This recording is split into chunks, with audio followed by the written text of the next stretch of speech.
Well, welcome everyone to our last Integral Intro webinar of the year, which we've called Intro to Fundraising, Effective Strategies for Nonprofit Organizations. I'd just like to thank everyone for joining us today. We've had tons of interest in today's topic, so we're excited to help you along in your fundraising efforts as best as we can, as we move quickly towards our winter break. My name is Liz Tang. I use the pronoun she, her, and I'm the program coordinator for Integral.org. I'll be in the background hosting and monitoring the chat, as well as offering any sort of tech support. So let's see. Yeah, without any further ado, we like to make an acknowledgement for the land that we teach out of. So we acknowledge that what we call Alberta is the traditional and ancestral territory of many peoples presently subject to Treaties 6, 7, and 8, namely the Blackfoot Confederacy, the Kainai, Piikani, Siksika, the Cree, Dene, Saulteaux, Nakota Sioux, Stoney Nakoda, and the Tsuut'ina Nation, and the Métis people of Alberta. This includes the Métis settlements and the 6 regions of the Métis Nations of Alberta within the historical Northwest Métis homeland. We respect and we are so grateful for the histories and languages and cultures of First Nations, Métis, Inuit, and all First Peoples of Canada who have lived in and cared for these lands for generations. So we do make this acknowledgement as an act of reconciliation and just deep gratitude to those whose territory we reside and work on today. Let's bring Derek up on the stage while I introduce him and I spotlight him.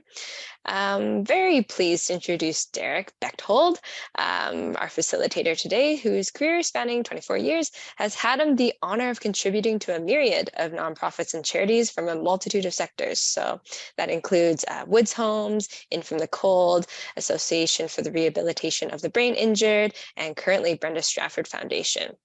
These agencies have ranged in budgets from $500,000 to $85 million, and fundraising departments from 7 full-time employees to 1-person shops.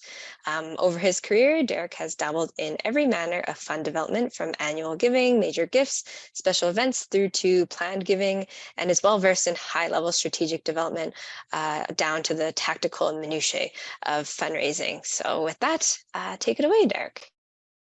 Hey, thank you so very much, Liz. I appreciate it. Thanks, everybody.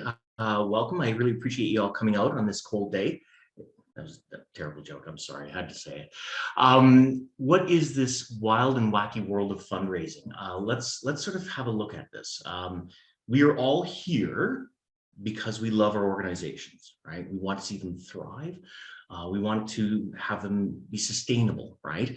And fundraising is a way to contribute to that and to help that along. So today we're going to be looking at fundraising from a few points. So first, it's going to be sort of an overview of fundraising trends in the nonprofit sector. So what is the pond that we're just sort of dabbling in here? Then it'll be right into fundraising 101. We're going to look at the return on investment in fundraising. That might be a little sort of surprising for everybody. We'll then start to look at the asks. So that's the who, the when, and the how to make an ask for dollars. Stewardship, my favorite part. This is the art and the science that is thanking. And then finally, we'll sort of cap off looking at some tools that can sort of enhance your current shops as you're sort of striving along this fundraising endeavor. So if we could move on to the next slide. The first thing that we sort of need to do is know thy industry, all right? What we're going to do is we're going to sort of take sort of a high level view of what's kind of going on in our sector. But then also we're going to start to look at some myths that probably everybody here has heard of. I know I hear them constantly. And let's sort of try and burst some of those myths if we can. So myth number 1, we all do good work, right? We know that. And we are all unique and we are all different in this sector, right? That's wrong. There are north of 170,000 charities, charitable and nonprofit organizations in Canada. 85,000 of those are registered charities, i.e. they can issue tax receipts. We are not unique and different. There are many, many of us that play in the pond. So if we look at this nifty sort of little graph. If we're looking between say 03 and 2018, while the population grew 39%, we're also seeing the nonprofits grew just in tow as well with 35%. So there's a lot of us to go around. If we go to the next slide. So second myth. People want to support us, right? Well, I mean, we do good work clearly, and we're different and unique, right? So people want to support us, and gosh, there has to be enough money to go around to do that. No, not at all. What we're starting to see is that this sector is becoming more and more a have versus have not sort of industry. Canada Helps, fantastic organization that does just some great research, puts out their giving report every year. And this one is really, really quite telling. What it ultimately states is that really 80% of the charities, okay, in Canada garner about 16% of the fundraising revenue. Looking at it another way, 20% of the charities in Canada garner about 84% of the revenue. So that 20%, you're looking at some of the big boys, right? You're looking at the hospital foundations, you're looking at post-secondary, this type of thing. So these are sort of the arenas that we're playing in. To go a little bit further, 78% of charities make less than $500,000 a year in revenue. 90% of them employ 10 or fewer staff members, and 58% are fully run by volunteers. So the vast majority of our sector is really quite small and quite grassroots. Next slide, please. Haha, myth number 3. Oh, and this slide just makes all fundraisers really kind of shake. So once they give, right, because there's a lot of money to go around and we're all unique and we're all different and we're all fantastic, once they give, they will continue to give, correct? No, that is not correct. That is wrong. What we are starting to see is a not so good trend. This is an overall look at donor retention. Quite simply, donor retention really is just sort of a measure of how many donors continue to donate to your organization. Nonprofits that have really a higher donor retention rate have that long sustainable revenue that can come in. Nonprofits with a low donor retention rate need to continually acquire new donors or larger gifts to keep them going, right? And as we can see, the donor retention level is really quite shockingly low. Take note, please, that word acquire. It will come up later in the presentation. Good little word. Myth number 4. Do good work. We're unique. Lots of money out there. You know what? Let's go after corporations. There's no question that corporations are the bee's knees when it comes to giving. They're loaded and they love to give away money, right? No, this again is wrong. This is a fantastic graph that is brought out by the National Survey of Nonprofit and Voluntary Organizations. And while the data is somewhat dated, the ratios still remain. Looking at earned income, that's more of your things such as admissions, tuition. You can look at performance fees, that type of thing. Government at 34%. Those are more things such as your contracts. So Alberta Health Services, Child and Family Services, that sort of thing.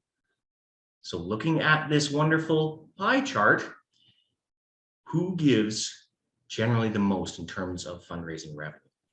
That's right, you're looking at individuals. And let's look at our 5th myth, please. All do good work, lots of money out there, no question, right? You know what? This younger generation, we'll go after them. They are super engaged and they love to give, right? No, that is not correct as well.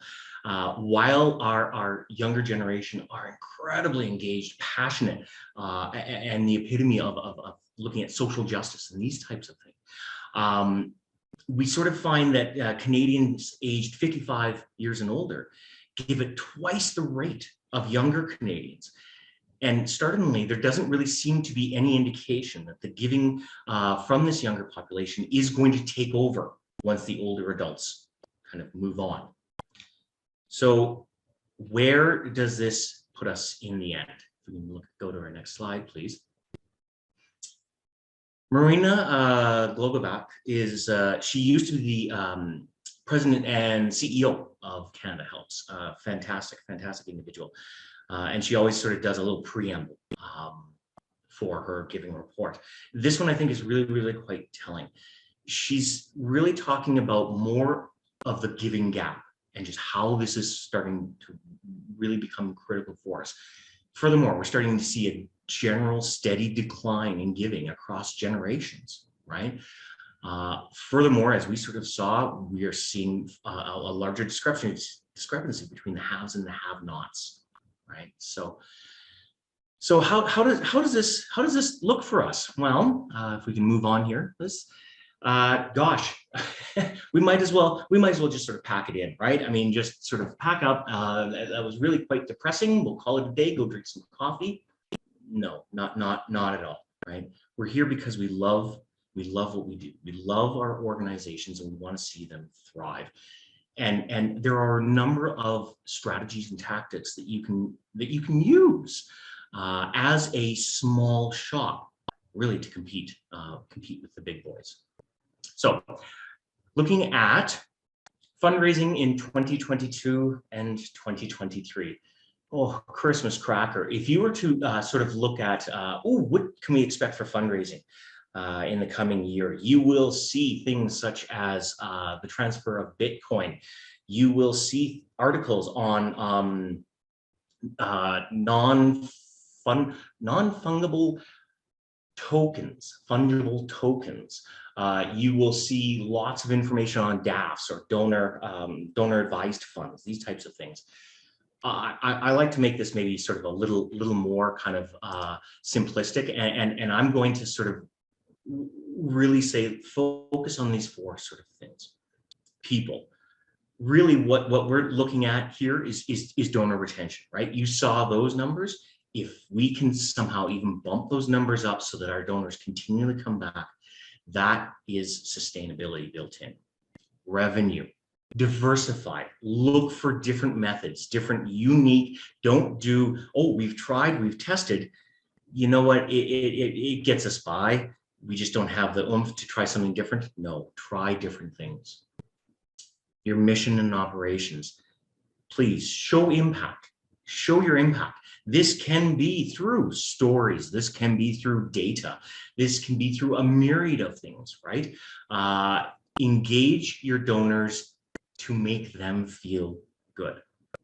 And finally, empowering technology and your data. Now, we've all sort of heard, oh yes, make sure that you you leverage your technology. And gosh, if you're not mobile and whatnot, then it's too late and what. Okay, sure, that's fine. But what I'm saying is, to the best of your ability, try sort of new things on your website. Please ensure that you do have a database or a CRM to start to store, to manage, to crunch numbers regarding your donors. So let us now start to look at the fundraising ROIs. This is fascinating. And I'm sure all of us sort of recognize these things, and I'm sure all of us do these things. It is another thing, though, when we start to say, wow, what is actually the yield from doing some of these fundraising mediums we engage in? Your board, my board, all boards love to say, oh my gosh, we love galas. Please, let's do another gala. Golf, I love our golf tournaments. We must do those. Fantastic. I am all for a fully integrated fundraising approach, which includes all mechanisms and mediums of fundraising. But please be very aware that you are going to make 50 cents on, to raise, it's going to cost you 50 cents to raise $1 on average for special events, right? Remember that word we talked about for acquisition, right? That if you have a low donor retention, you're going to have to acquire donors and it's going to be costly. Look at this. It costs generally $1 to $1.50 to raise $1 from new donors. However, let's look at capital campaign or major gifts. Major gifts effectively are the upper echelons of donations at your organization.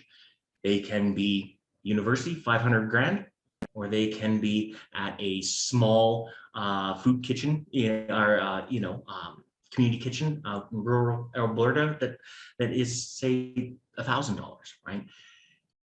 That is a major gift, and it's individuals that make up the major gifts. So this is something that we have to sort of start to think about. If we can drill down on this, and Liz, if we can move on here.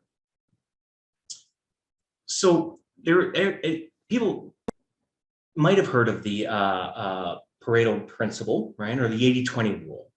And so what this states is that that for many outcomes, roughly 80% of the consequences come from only 20% of the causes. For many, many years, fundraising was very much adhered to the 80-20 rule, no question. We are now seeing that it's starting to merge more into the 95-5 ratio. That is 5% of your donors, your major donors, contribute 95% of your donations or your gifts in terms of dollar amount. That is shocking. That is absolutely shocking. Conversely, 95% of your donors, so those are your low-level donors, right? So your annual donors, that could be Jim or Edith, who send in $10 a year, this type of thing. They make up 95% of your donor base, but they only contribute 5% in the end towards your overall gifts. So this is certainly something to consider when you are thinking about where should I allocate my time, right? So what we're starting to look at is if you wanted to maximize your effort, you were a small one-person shop, I was there, you want to maximize your time, individuals and major gifts. That is where you can maximize your energy and your effort. So how do we do that? All right, let's start to look at the asks. That's the who, the whens, and the hows. Who is it that we can ask for money? So if we're looking at individuals, try and center around the people that know and love you first, that are close to you, right? They are passionate about your organization. So this is board members, volunteers, staff members, your stakeholders, or even connections that are through your longstanding donors, right? My personal view is that if you are a board member, you should donate. I've been on many boards, I donate to them, right? You can use the different analogies of give, get off, or time, treasure, talent. I like to look at it as if I am going to be asking for money, I have to know what it feels like to give money, right? I think that's a really kind of important thing to think about.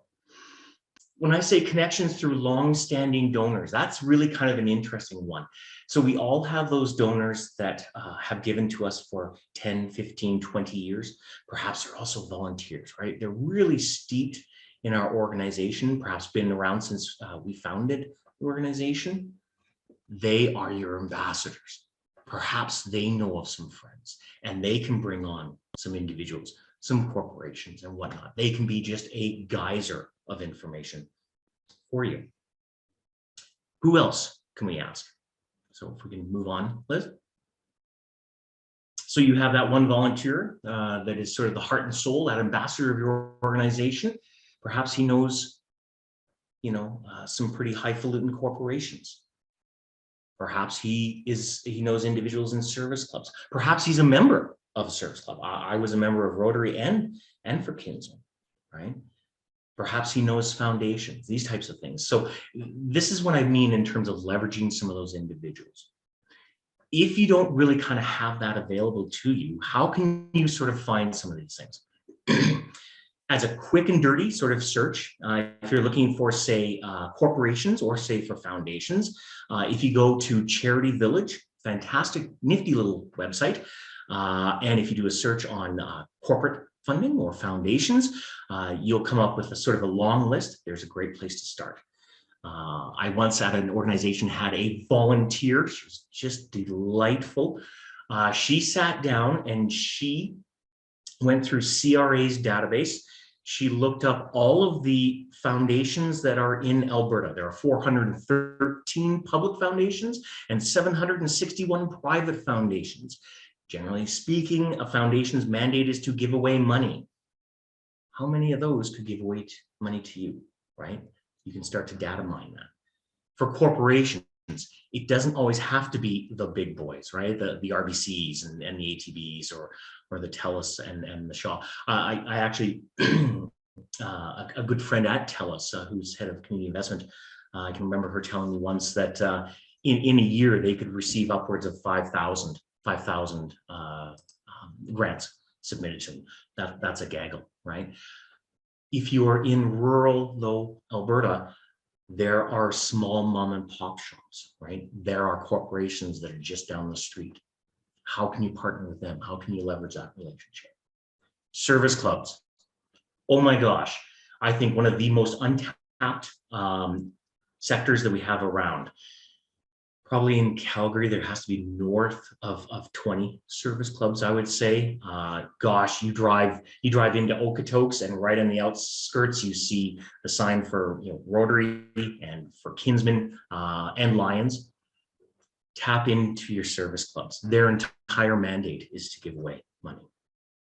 When I'm talking pseudo-government, that's another good one. I'm not talking, your contracts, right, with AHS and this type of thing, but rather the Community Initiatives Program or the Community Facility Enhancement Program. These are open to nonprofits and charitable organizations alike. Moving on. So this isn't, this isn't really kind of a who, but rather once you do find a who, they might be able to do some fundraising for you as well. So those corporations, whether it be an RBC or whether it be the mom and pop shop just down the road, or just a local bank, do they have any events? Do they hold stampede events? Do they hold a sort of a Christmas events? Could they hold an event for you? Could they do a food drive for you? At Brenda Stratford, actually, we just have an organization, a hearing clinic that's going to be collecting wonderful gifts for our seniors for Christmas. How cool, right? How really, really neat. Also, are there some local events that you can sort of hitch your wagon to? So Scotiabank Marathon in Calgary, loved it. When I was at RB, our organization always partook in that organization. And gosh, we started to raise on average about 25,000 a year. And our organization was about a $1.5 million shop. So we were pretty tiny, but we just galvanized our runners and our volunteers, and we were able to leverage the Scotiabank Marathon to work for us. So if we move on, thank you. So if we're looking at the who's, this is Rosso's Concentric Circles. Henry, or Hank Rosso, was kind of the godfather of fundraising. And in his concentric circles, again, he sort of really stressed, start off with those that are closest to you and work your way out, right? Because they have the drive, they have the passion. It is innate within them. You don't have to sell your mission or what you do to them. They already have buy-in, right? Start with those first. Okay, we have just an absolute plethora of prospects that we're going to go after. We have a gaggle of individuals, and we have a load of different corporations. We got some service clubs lined up. Let's hit them all up, right? Good gravy. Please know, it can be overwhelming, right? And being in a single person shop, it'll be very overwhelming very quickly, right?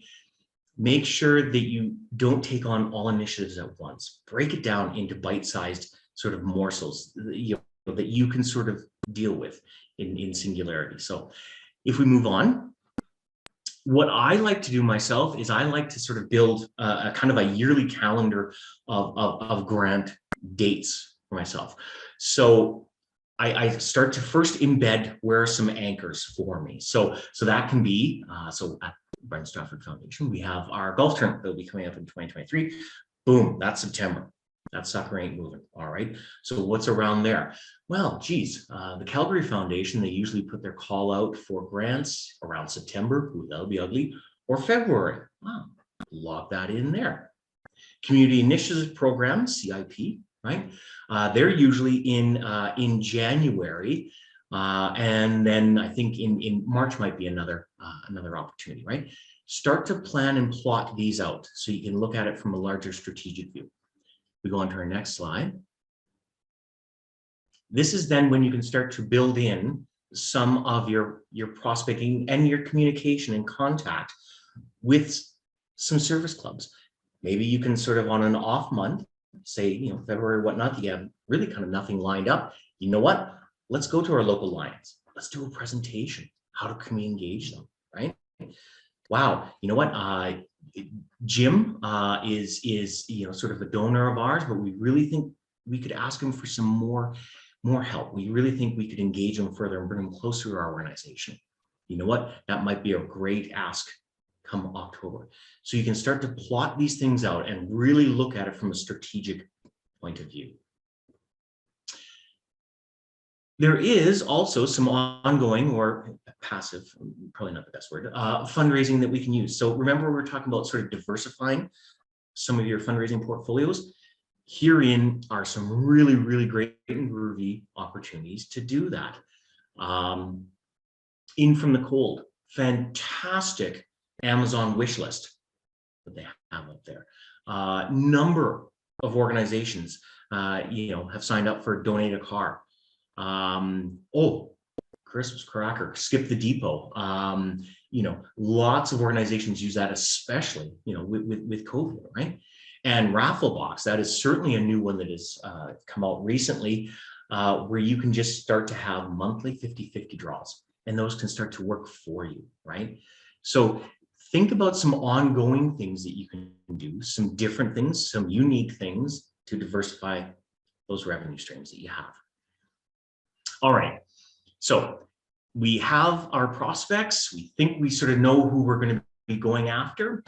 So what do we do next? How do we do that? I love this quote, right? Benjamin Franklin, right? If you fail to plan, you're planning to fail. It really comes down to that. So whether you are going to be going after a corporation or an individual or a foundation, really it is kind of about the R's. And there's 5 of them, right? So that's the right person asking the right prospect, right? So whether that is the individual or the foundation or the corporation, for the right project that you have in mind that you need support on, or that they're willing to support you at the right time, again, time that fits within you, but also within them, right? Possibly their grant cycle, maybe they're snowbirds, they're not here right now, so maybe, get them in the summertime. And then also for the right amount, right? So this is all of these things you have to sort of plan ahead of. You need to sort of check your work, double check your work, create lists. You need to arm yourself with all of the data and stories and whatnot when you go in to meet this donor, or if you are writing a grant for someone. So if we can move on. Yeah, so I mean, as I mentioned, I mean, donors are interesting beasts. I can remember some of the niftiest conversations I ever had was when I would sit down with them and I would start off with, wow, you gave this amount of money to us. Why us, right? How did we garner this from you? This is absolutely wonderful. And you can learn such an incredible amount of information if we just listen to our donors, right? So that is kind of what listen the ask means. We were born with 2 ears and with 1 mouth. So let's try and stick with that ratio, right? We want to learn from the donor what's important to them. Why do they want to donate to you? What are they hoping to achieve, right?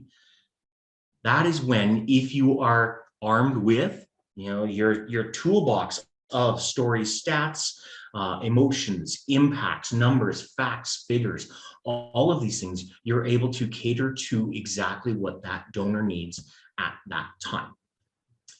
This little also bubble is a really, really cool one. I love this, that sometimes if you ask for money, they'll give you advice, and that if you ask for advice, they'll give you money. An interesting tactic to possibly use when you're chatting with some of your donors are, Jim, we're really trying to sort of upscale our community kitchen here, and we're trying to take it to the next level. We're seeing our demand is skyrocketing. It's doubled within the past year, and we really need more support from the community. Who do you think, you're a businessman here, you've been steeped in the community for years and years and years, who do you think we can go after? Who do you think we can engage and might be excited or interested in this? And then Jim will listen. Oh, wow, that's interesting. Okay, tell me a little bit about your finances. Tell me a little bit about what you do. Okay, that's interesting. Yeah. Oh, I like that. That's a good story. Well, you know what? You could go after this person and that person. Oh, and there's this organization down the road. You know who else we could look towards? You will start to see the conversation shift. You will start to see it go from the you should go to, or you can look at, to, wow, you know what? We could kind of hit up these people. Or, I was thinking we might be able to go to, they will really start to have that buy-in, right? So there's a number of different ways for an ask and how you can leverage that. Okay, the aftermath. Regardless of what of what takes place, and the number of no's I have had, I can't even count. So it will happen. It is going to happen. But please remember, thank them regardless, right? That every ask, whether it is a yes or if it's a no, is a learning moment in terms of what you can do next time, how you can better yourself, how you can engage your donors just that little bit more next time. And also, please remember, sometimes no also means not right now. Things could be going on for that company. They're suddenly, upscaling. They're going through maybe right now, little thing called inflation, right? For individuals, they might be a little bit hampered. No sometimes means not now. So you can start to engage them in different sort of ways, and they might come back to the fold, years down the road or months down the road. I guess ultimately what I'm saying is you be kind to yourself, right? This isn't the easiest process in the world. So let's look at some stewardship. This is my favorite part, because this is the thanking. This is where I think the magic happens. And in my view, you can't properly ask for money unless you can properly thank someone for money. AFP puts out, Association of Fundraising Professionals, puts out their fundraising effectiveness report every year. And remember, we talked about that donor retention, right? When we looked at the shocking stats on that, this report sort of asks people, okay, why do you stop giving? And remarkably, the financial reasons was really quite far down the list, actually. The number one reason was they weren't thanked. Like, could you imagine that? Could you imagine you yourself, you give, $10 to Save the Weasel Foundation of South Calgary, an organization that is near and dear to your heart, you love them, and you don't get a thank you. That hurts, right? People want to see also where their money went, the impact. They want to see what their donation did and when it went to, right? We need to show them that. And then, of course, the third reason is that sometimes we ask just a little too often, right? So that is something also to be very wary of. If we can move on here, Liz. So this is the cool part, I think. And yes, while you can look at larger organization, larger fundraising shops, and they are machines and they can do thanking very, very well. I have always found that the smaller nonprofit are really kind of groovy in terms of that quaintness, in terms of that unique uniqueness that they can bring to the thanking process. They might be a little more nimble or flexible in terms of what they're able to do. Letters, phone calls, handwritten cards, tours, visits, all of these things are going to the thanking process. At one agency I had, when we brought in a major donor, our executive director, she was awesome. She would always don her apron, and she would always bring in her crock pot of homemade soup and her freshly baked bread. And with this major donor, we would break bread with them, and it was magical. And the donor actually started to want to come out, unfortunately, maybe not to sort of see our organization, but more for the food. But you get the idea, right? It is just such that wonderful element that you can add to your thanking. Right.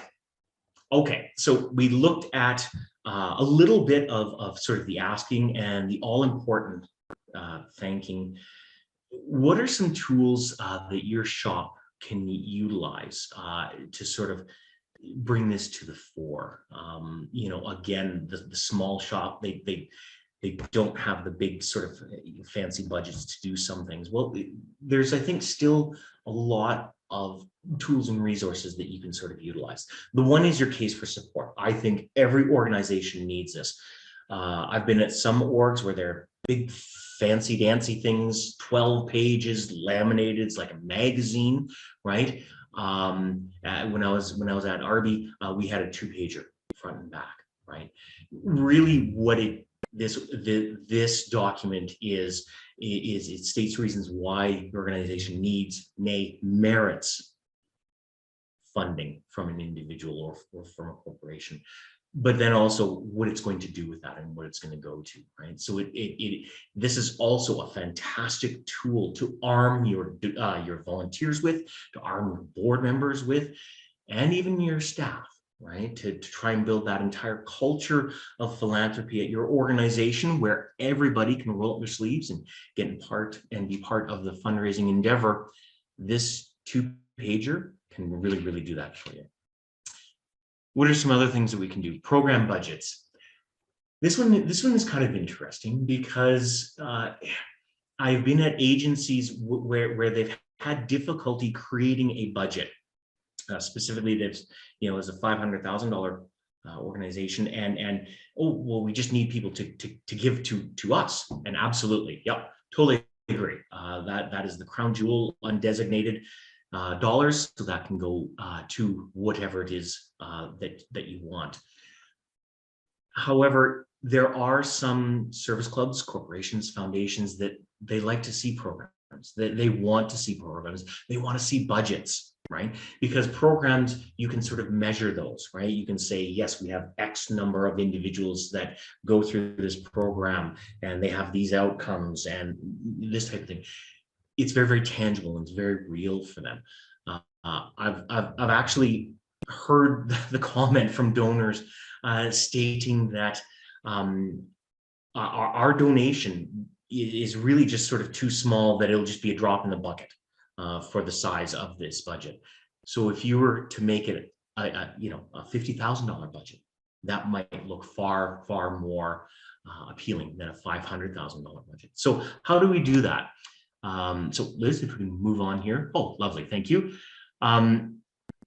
If you're sort of that small shop that's saying, okay, look, all we have is just this one, our program is our organization. Not necessarily. We can literally pull different elements out of each organization. And I sort of almost see it as a jigsaw puzzle. And all of these should go to your overall organization of, in this case, $100,000. So for instance, I can remember when I created a program that was our volunteer program. So it really didn't have to do with, delivering food to our clients or services or anything like that, but rather, no, it was to enhance our volunteer program to make our organization more sustainable. So that would be our volunteer coordinator. That would be some information on our website. Obviously, where We housed the volunteer coordinator. Oh, that was obviously collateral material, right? So you can build all of those things around that one person, and that can be a program unto itself.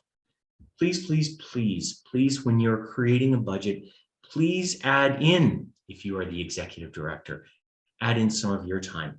If you are the program manager, add in some of your time. Please add in some maintenance on the website. Please add in some admin time. Programs are not just that which delivers a service to someone. There is that entire background that needs to be funded somehow. And unfortunately, we still have this misconception, I think, in our sector, where and I see it on foundation asks and whatnot. Oh, we do not give to administration costs or overhead. That's really sort of unfortunate. So can you try and work around that? Oh no, this isn't administration or overhead. No, I'm the executive director, and it takes 0.1 of my FTE to oversee this program, to make sure that it's functioning, make sure we got our volunteer, all those types of things, right? So please ensure that in your budget you include these things. They're very, very important. Oh, this one. Yeah, I can't stress this enough. A donor database. This is almost sort of my Charles Dickens in fundraising. I've dealt with the best of databases, and I've dealt with the worst of databases. If you want to try and build your relationship with your donors, have that long sense of the engagement with them. How are they involved with you? What's the history behind them? How often they give, how much? You need to have that fully functional database. You need to be able to crunch numbers. A database works for you. You should not work for it. And I know for a lot of agencies, and I've worked at some, that it was just this mutated hybrid of an access database, and oh yes, we got this for free because our board member Jimmy, it was his second cousin twice removed that was able to create this for us. No, that will not do. Please invest in a good database.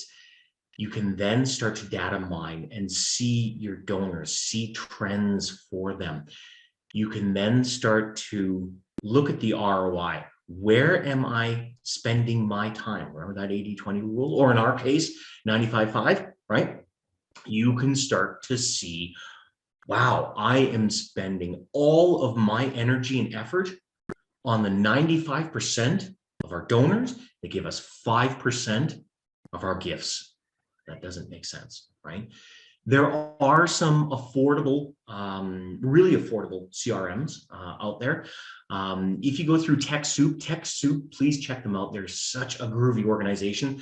They provide really, really low cost service and software for nonprofits. They're such an awesome organization. I know Sumac and Donor Perfect, I've used Donor Perfect, are on TechSoup. At Brenda Stratford Foundation, we actually use Kila.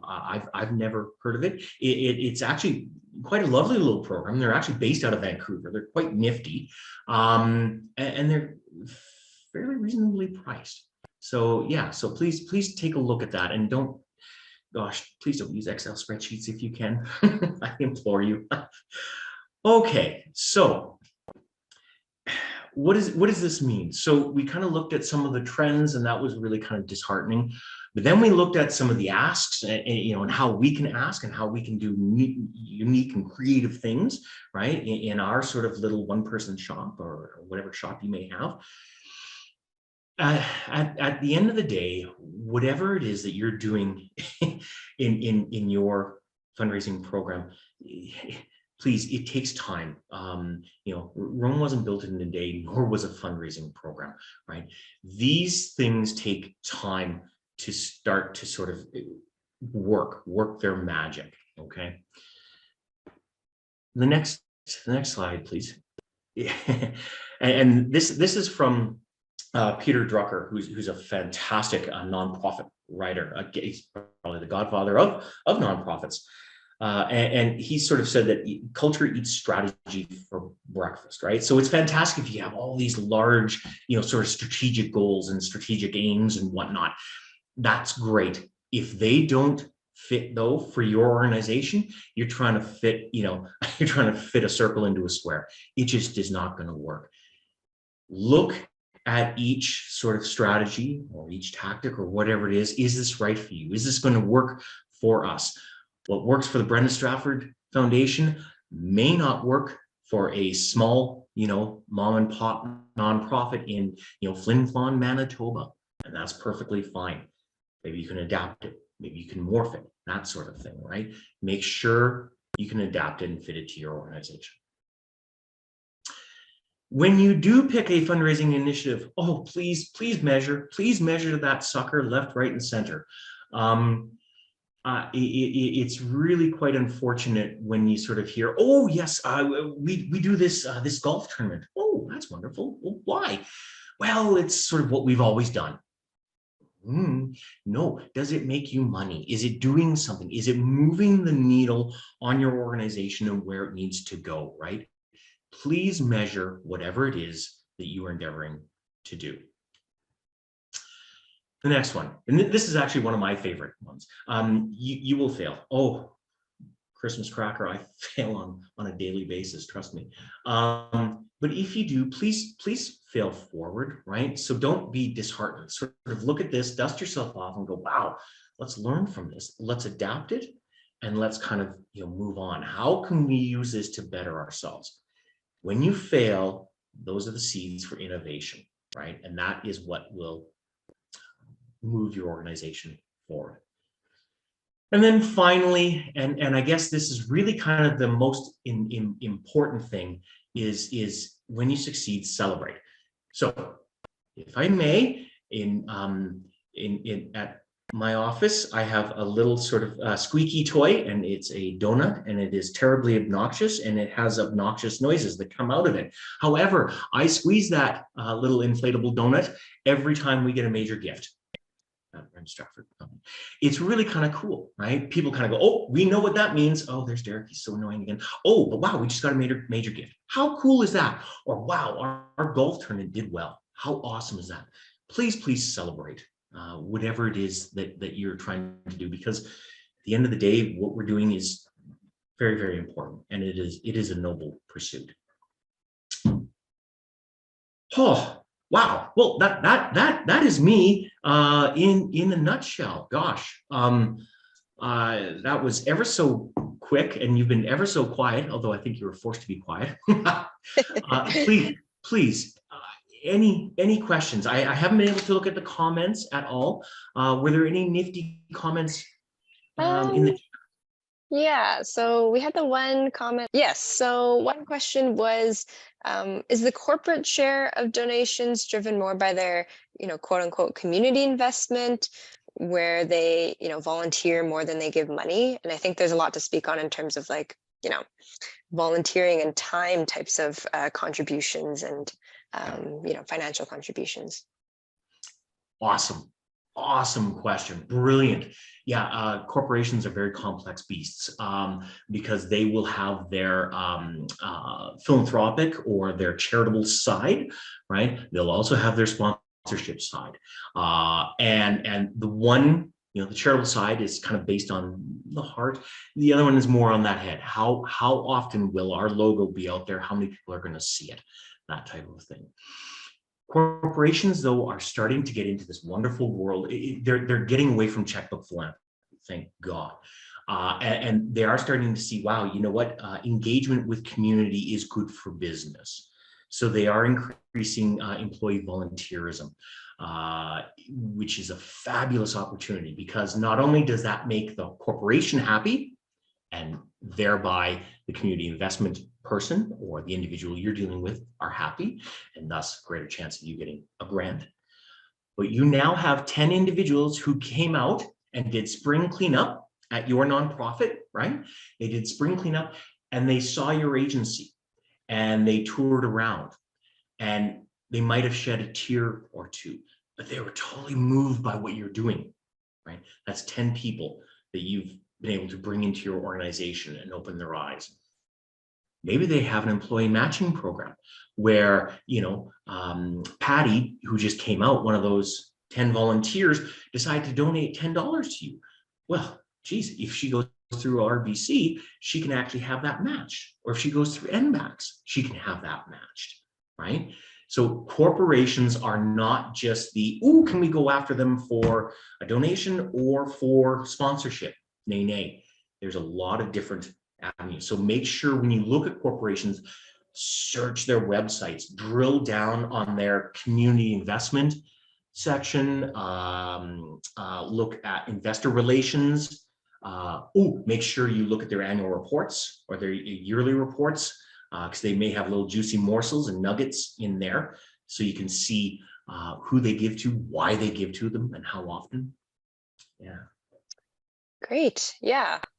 We're getting a lot of feedback that folks feel like they have a good place to start now. I suppose maybe we'll leave some more room for questions. So if people do have some questions, please do pop them in the chat. But I also like to usually ask, in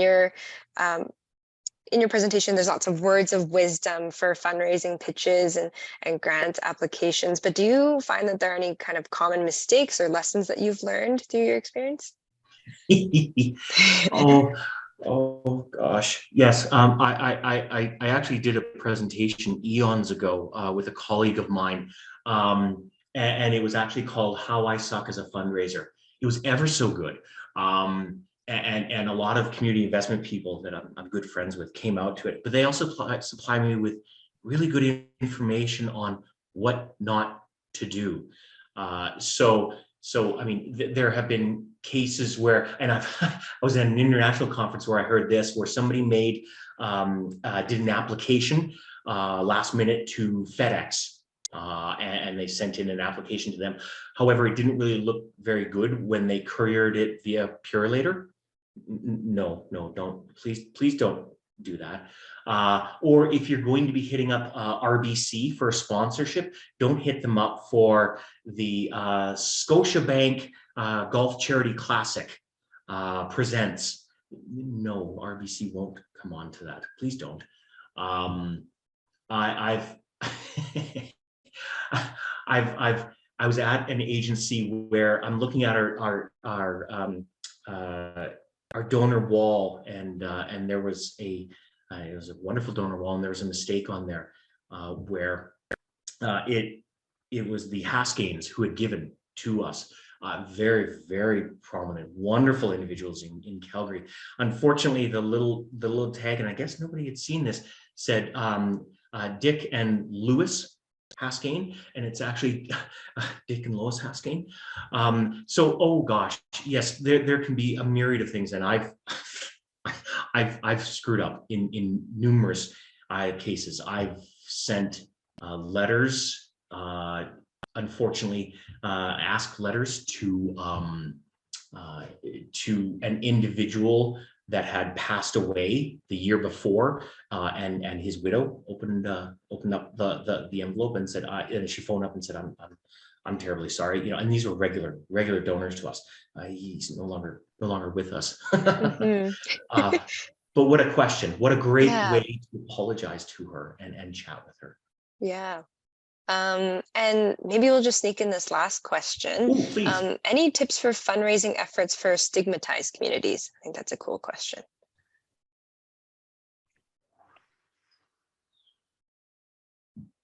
Wow, that's a great question. I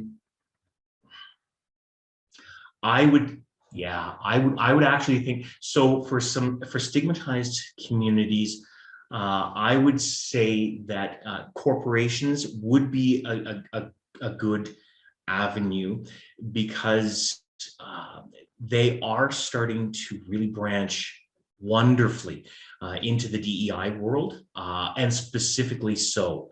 In fact, they will fund DEI projects. So that's really neat. Foundations would be a good one. I would also, though, for some stigmatized organizations, truly use Rosso's concentric circles and deal with those. Oh, diversity, equity, and inclusion. Terribly sorry, so sorry. Deal with those closest to your organization. So your board members, right, that have bought in, that have, so hopefully your board members may know some influential or affluential people, right? But they know they're bought into your organization. They love you with a passion, right? So there is no stigma there, and they will speak to you, and they will be your greatest ambassadors, right? So I think you might be able to garner some good information from them. But wow, what a great question. Oh yeah. Ooh, I saw someone talking about the cheapest a CRM. Someone's talking about. Ooh, yeah. That's interesting. So, like I said, we use just to deal with that. Terribly sorry. We use Kila at Brendan Strafford Foundation, and ours is based upon the number of constituents that are in the database. So we are. Oh gosh, we're between 1,000 and 1,500. We're very, very small in terms of fundraising database. And we pay yearly. Oh gosh, I think it's 1,800 a year. So they can be fairly cheap. They really can be. Obviously, if you're looking at 10, 12,000 constituents, yeah, your price tag's going to go up. Or if you're looking at the number of licenses, that can certainly go up absolutely as well. Yeah, but. Does Kila tend to try to target nonprofit organizations specifically, or is there that opportunity, like there always is, to ask for a nonprofit discount? So it's interesting. They themselves, so they do target specifically nonprofits. But again, the reason why they are, I think, a little bit cheaper than, say, so Razor's Edge is incredibly expensive, but they're very good.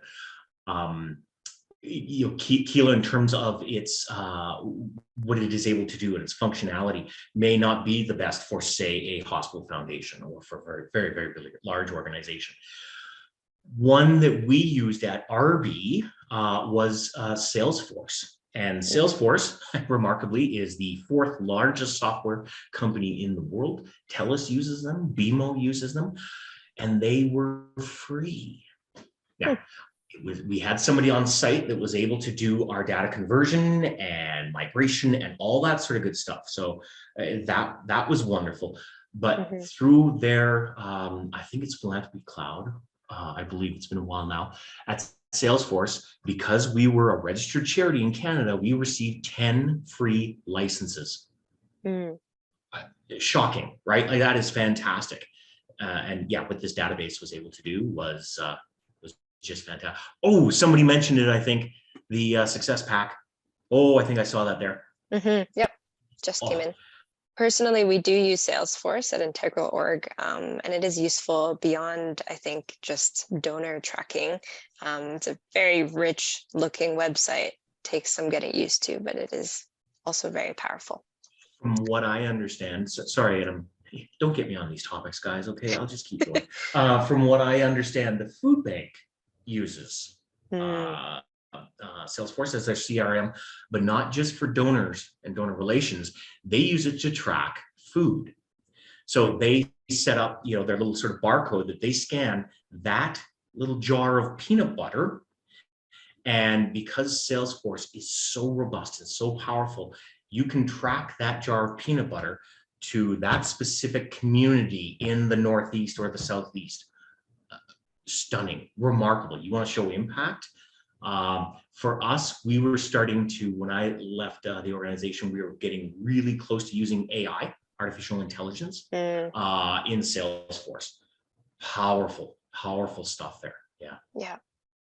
I'd just like to thank everyone for the really gracious feedback that we received in the chat, and for Derek, of course, for all your great expertise and the energy to what can be a really daunting topic for a lot of folks.